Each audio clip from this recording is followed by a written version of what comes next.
السلام عليكم. صحة عيدكم. كل عام وانتم بخير. ينعاد علينا وعليكم الصحة والهنا ان شاء الله في حياتكم وحياة والديكم وحياة كامل الناس اللي عزيز عليكم. ان شاء الله ربي يتقبل منا الطاعات والعبادات وصالح الاعمال. اليوم حبيت نشارك معكم طاولة الافطار ليوم العيد، بالرغم ان الفيديو جاء متاخر لكن قلت ننشره. الطاولة كانت راقية رغم الحلويات اللي حضرتها كانت بسيطة.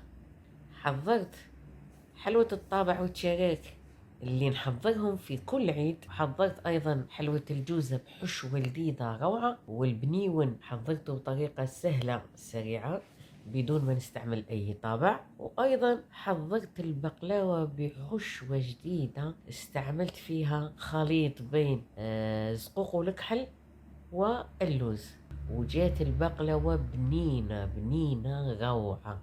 وحضرت أيضا حبات الشوكولا. إن شاء الله هذه الحلويات نشاركها معكم في الأيام المقبلة. إن شاء الله هذا الفيديو يكون نال إعجابكم وخذيتوا منه ولو فكرة بسيطة.